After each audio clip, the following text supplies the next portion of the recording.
we're Clay Arts Center. We're a nationally recognized nonprofit organization for the ceramic arts, and we are located in Port Chester, New York, which is a little over 25 miles north of New York City. And run a large facility, a nonprofit organization that teaches clay education for youth and adults. We have a gallery, a shop, and we have an artist in residence program. Natalia, who's joining us tonight, is a former artist in residence at Clay Arts Center, and we'll talk about all of that in a minute. So as I said, we're here tonight with some of the artists who are participating in our State of Emergence exhibition, which is live in the gallery and online. Please, if you're in the area, come and see it in person. And we're also here with Natalia Arbelaez, who is a former artist in residence at Clay Arts Center and is one of the co-founders of the Color Network. And she's coming live tonight from American Museum of Ceramic Arts, where she's doing a residency at the moment. But I will hand things over to her. She's going to introduce the artists and lead the questions and answers session tonight. Natalia, thank you for being here with us, and thank you to the Color Network for their hard work in helping making this exhibition happen. So I'll talk to you at the end. Thank you. Yeah, thank you so much. I just want to thank the artists in the show for doing this. You know, it's all about you guys and you all. And thank you, Regina, the Clay Arts Center, for helping us curate and put the show together. And so I just want to talk a little bit about the Color Network for some that might not know that are in the audience. It's a network of artists of color who are in the field of ceramics, and everyone's part of the community. So it's like, it's not a membership, but everyone that is an artist of color is part of the members. And it's a multi-generational group that looks to help each other grow through mentorship, shows, curating, and being included. So with this show, we wanted to create State of Emergence. We had been doing some shows about addressing the issues with institutional racism, and then we kind of shifted and we wanted to bring in a few more younger and artists coming into the field. So in the recent shows that we've been having, we've been interested in moving away from just having shows that are about artists of color and having more topics, because it's, we're more than just that, and some of us make identity work and some of us don't. So we wanted to be able to include all artists on the spectrum. So with this, especially in the times of COVID, we wanted to hear from some of the younger artists, or some of the artists that are just coming into the field or have just started navigating, how they're doing at this time, because I feel, and we have, the Color Network feels, that it was such a harder time, especially for people that weren't, set in their studio or, in their homes where they're making. And, when you're first moving through spaces, whether you just graduated or you move from a residency, that first year tends to be very hard when you're trying to figure out, where am I going to make, where am I going to go? And especially with COVID, and knowing that a lot of community centers across the country have been closing, or we're not accepting residents, and a lot of opportunities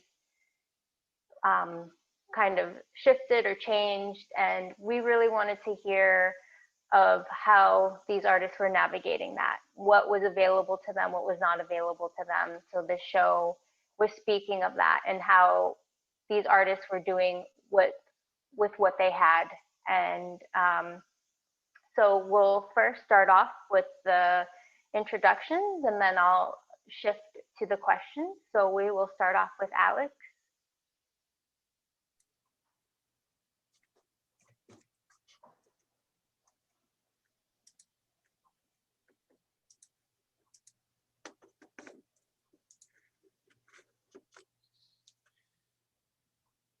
So hi everyone, my name is Alex Pat. I'm based out of Columbus, Ohio, and I'm currently teaching a very energetic group of junior high and high school students. I'm going to share with you today one way that the pandemic has impacted my studio practice.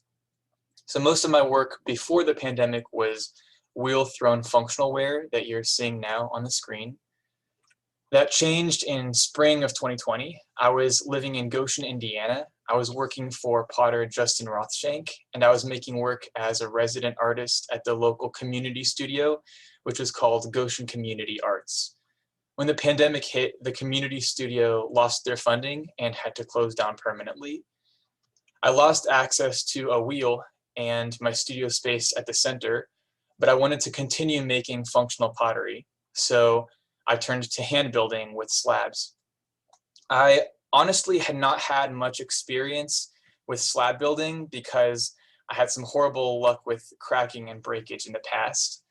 But I soon grew to appreciate the newfound freedom that came with not relying on a wheel to make functional pots. I could make these hand-built boxes anywhere that I could take a board and some clay. I started drawing animals on the boxes and other illustrations. I'm especially inspired by trickster characters in fables and folklore. Think a wily fox or a cat who waits patiently to pounce on her prey. I'm a mixed race person. My mom is white and my dad is Filipino. And from my conversations with other mixed race people, there can be a lot of subtlety and sometimes confusion when it comes to figuring out where we fit and how to navigate racial situations. One reason why I identify with the trickster archetype is because it embodies a lot of the characteristics I admire and characteristics that I use to help me navigate those situations: watchfulness, adaptability, tenacity, and focus. Here's a set of slab-built boxes I made that are based on the alphabet. Each box has a letter of the alphabet on the front, and on the back is an illustration that goes with each letter. So there's a barn owl for B, for example. I is for imp, and U is for Ulysses. Again, I'm drawn to figures, characters, objects, and image who are clever or mischievous in some way. My next step in my artwork is to research Filipino folklore and make a set of boxes based off of the flora and fauna in their stories. That's kind of my goal for this summer.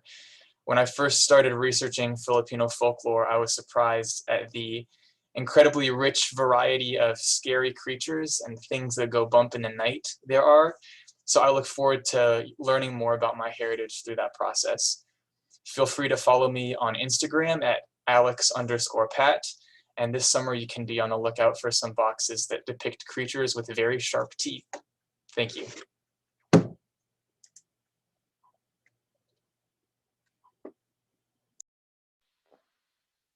And next is Selena. Hey, Selena. Hello, I'm going to share my screen now. Let's see. Oh, okay. Hi, my name is Iselina Minjung Alva. I was born and raised in the suburbs of Chicago.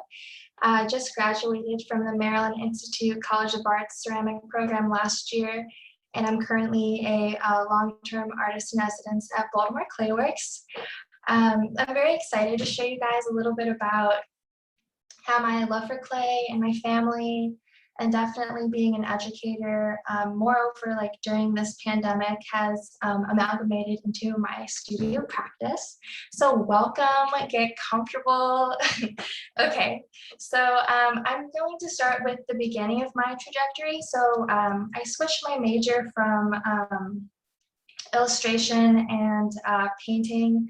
I've been making these characters almost like all my life, but when they changed material into clay is when I finally kind of had this like realization that this society of people that that's kind of been part of my life for a long time, when they finally took form is when they started to make sense for me. But I also wanted to share that like when I started getting into ceramics is when I also started teaching at our local ceramic studio. And so very much like being on this adventure with these kids and learning how to experiment and have this very like playful introduction to the ceramics field is very much what drives, what drove and what continues to drive my practice now.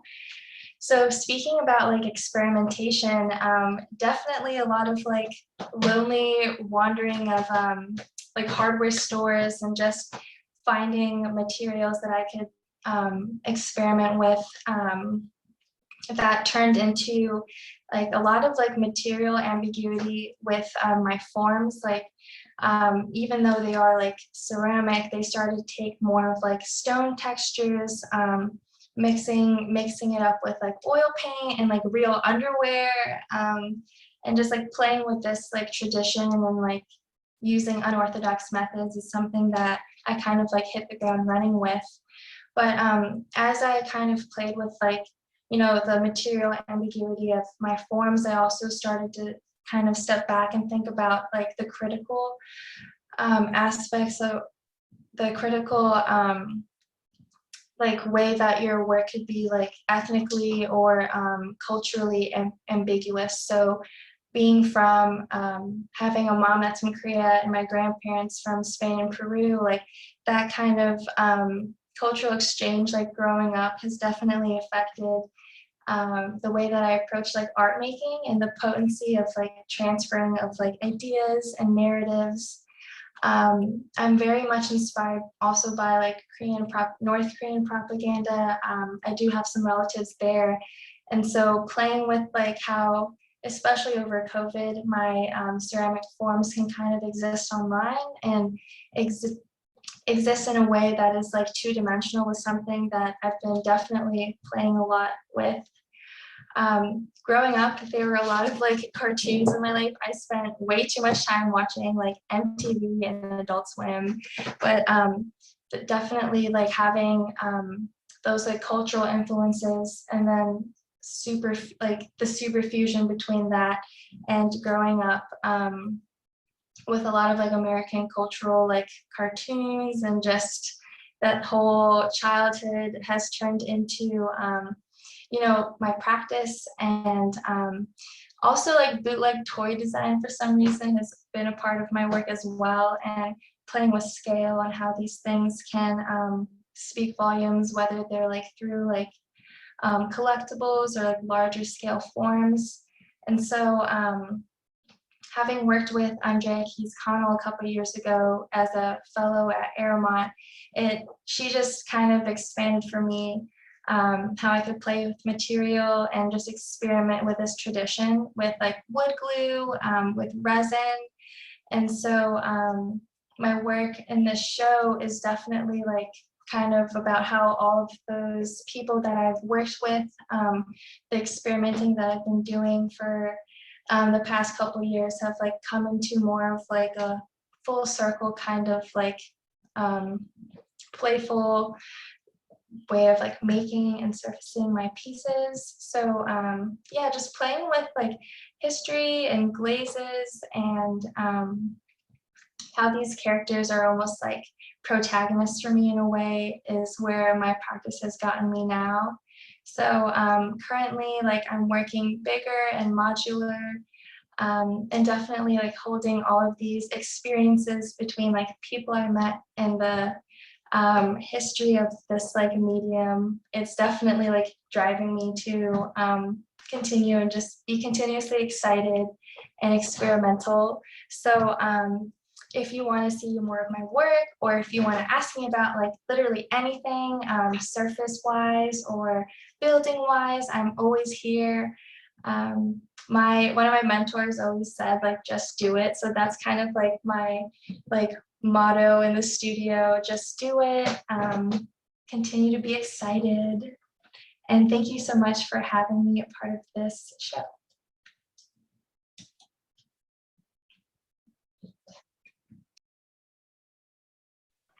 Thank you. So Nitsa? Hello. Hi, my name is Nitsa. I am based in Philadelphia. I work for the Clay Studio. We're also a nonprofit established in 1974. I am a proud product of the Clay Studio. I'm not academically trained, trained here by many awesome instructors. My first class was in 1993, and this is one of my first pieces from way back then that I threw on the pottery wheel. And my current work looks like that. So I stack my pottery. I took a one-day workshop with a resident artist here named Nate, and he taught me how to stack my work. I wanted to go tall, and I enjoy carving my work. My work is heavily carved, and it is to share my culture. I want people, as soon as they see my pottery, I want them to know that a brown face created it, and I want them to ask why the carvings, where they come from, so that way I can plug in about the indigenous people from Puerto Rico. That's where I'm from. That's where my family is from. And they did awesome petroglyphs and drawings in their caves. You can still see them, and that's what I try and carve into my pottery. And currently, I'm also doing piercing. I'm piercing some of my work. So this one here, oops.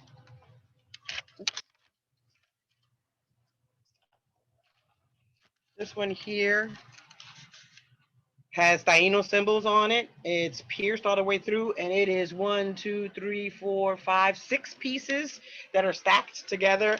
And this one here is also 7 pieces that are stacked together, and I extrude the handles. I work for the Clay Studio. I now work for the Clay Studio. I was a student, and now I work for the Clay Studio. I work for the Claymobile program. The Claymobile program, we have 2 vans. We go out every single day to charter schools, public schools, private schools. Wednesday nights to a juvenile, to a women against abuse shelter. Saturdays, we will go to a juvenile detention center and create projects. At the end, before COVID hit, we were visiting senior citizen centers. So with Claymobile, I have hit the youngest, probably the age of 3, and the oldest was Mr. Harold, very handsome 85-year-old that was extremely talented with clay. So my job here at the Clay Studio is to go out into the neighborhood and share clay with those who usually don't have access to clay. I totally enjoy Claymobile, is really important to me. And my personal work is, again, to share my culture and my heritage. Thank you again for having me, and excited to be part of this group.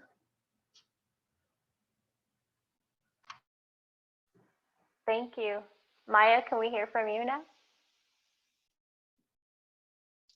Hi, everyone. I'm just going to share my screen.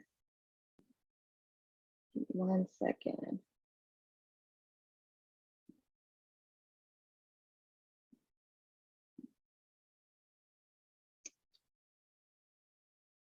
Okay, and then here, get to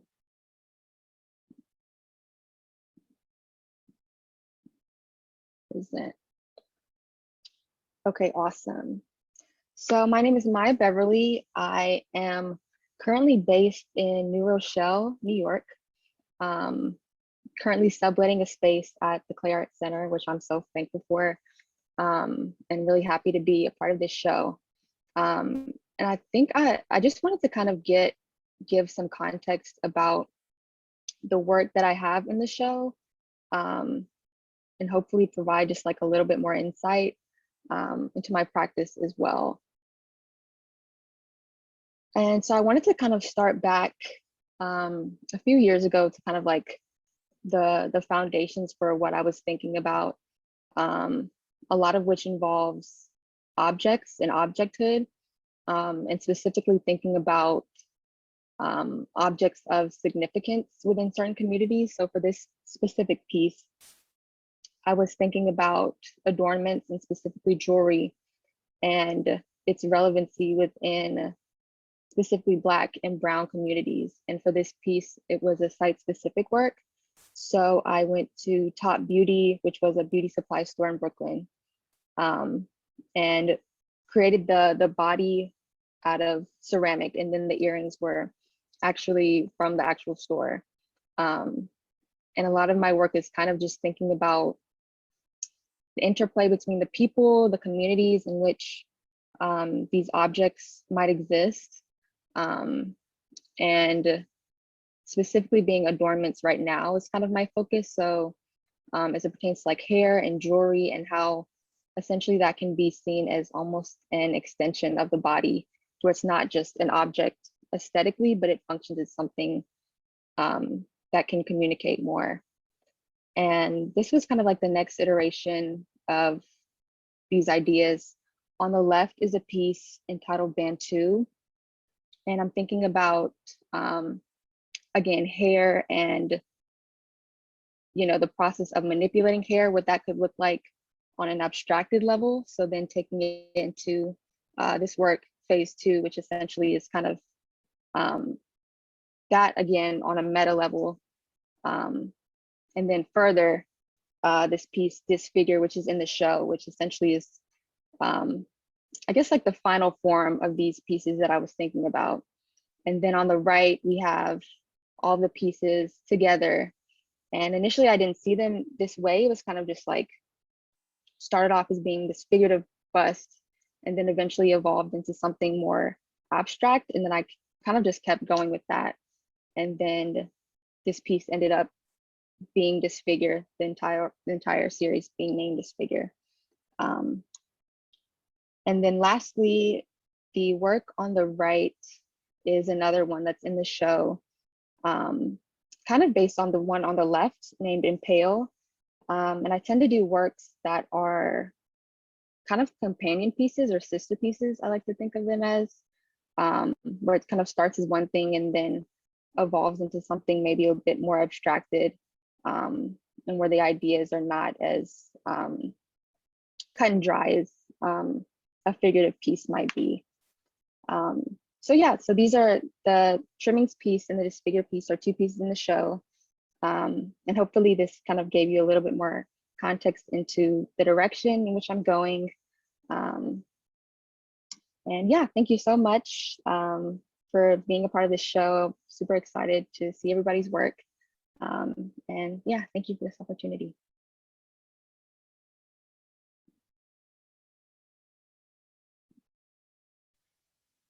Thank you.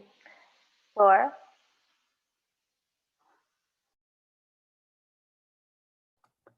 Okay.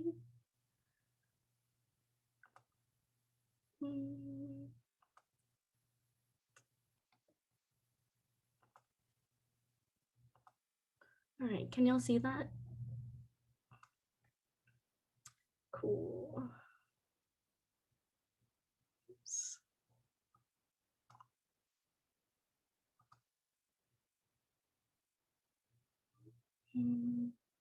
There it goes. Okay, I'm Laura. My name is Laura Cassis. I am a potter slash illustrator. I grew up in Columbia, North Carolina. I was born in Nuevo Leon, Mexico, but grew up in North Carolina. And now I currently live in Raleigh, North Carolina. Columbia is a pretty rural area. So now living in Raleigh is kind of crazy and hectic. I've never lived in an urban atmosphere, but I have a studio that is downtown, a studio space that is downtown, and I am the studio coordinator at the Pollen Arts Center. Let's see. Oh, and this is a really blurry picture of me here in the middle with my mom. My mother is American, and my father is Hispanic. But I think this is definitely where I got my first, introduction to, the crafts and pottery, although I didn't really realize it at the time. And excuse me. And because, my parents, they collected a lot of different textiles, clothing, and pottery from their trips. to Mexico, and they were all in our house. And I didn't notice until probably a couple of, I don't know, like a year or so ago, that I was like, hey, this is where I you know, this was my first real introduction to pottery, all of this pottery that's in our house, that's, you know, functional and beautiful and colorful. And, you know, I was really, you know, inspired by, you know, the indigenous and crafters there that are in, you know, in the town. And so I like to think that I pay tribute, or, you know, am really deeply inspired by their processes, techniques, and it, you know, working specifically with red clay and hand building makes me feel more connected to my family, you know, who live, you know, a whole country away, which I haven't seen, you know, in forever. So it, whenever I'm working with clay, it definitely, you know, makes me feel closer to them.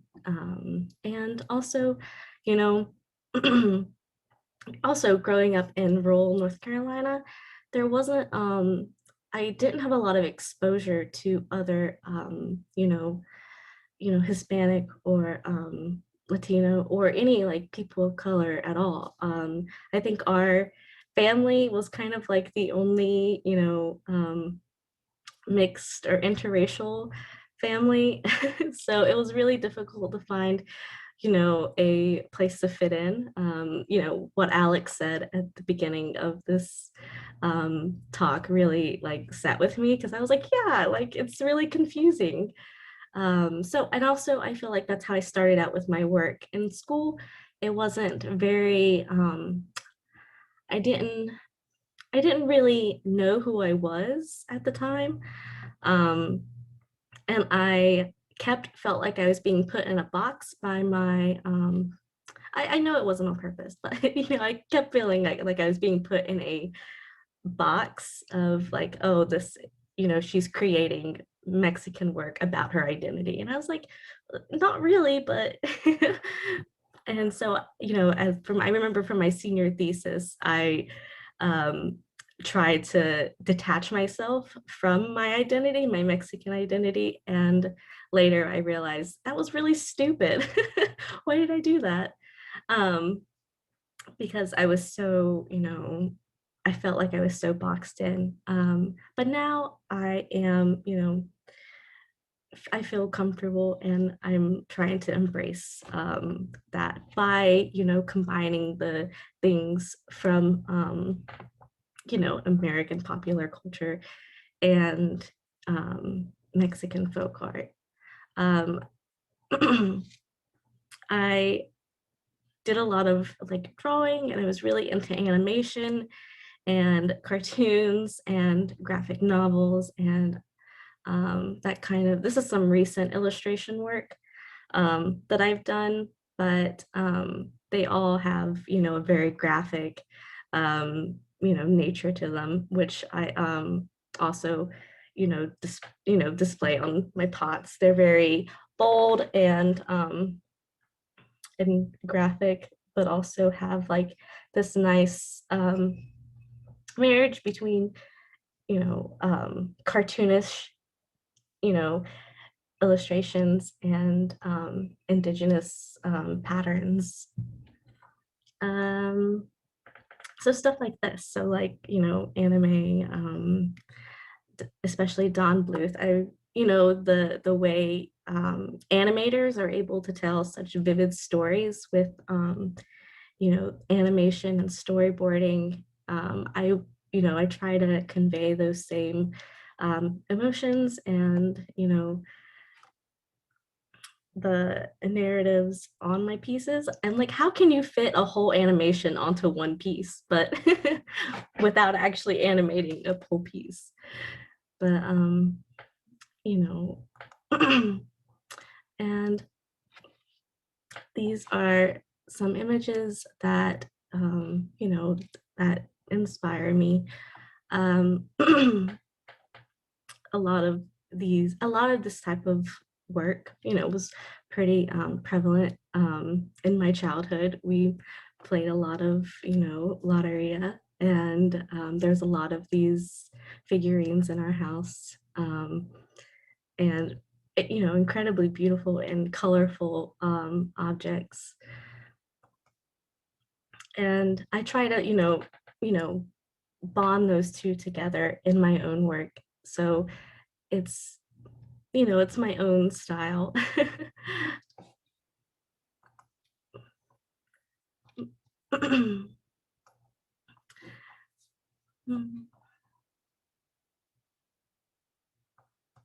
And that was all. Thank you.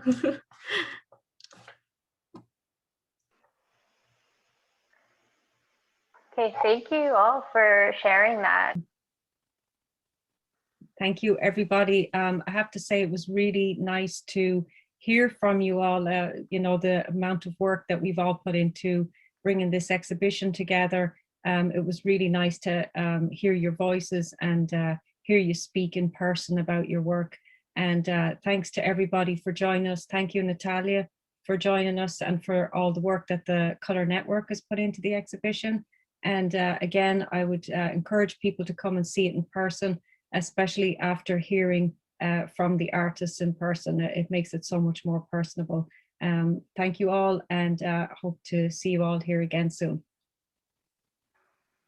Thank you, Regina. Thank you all for You're welcome. coming.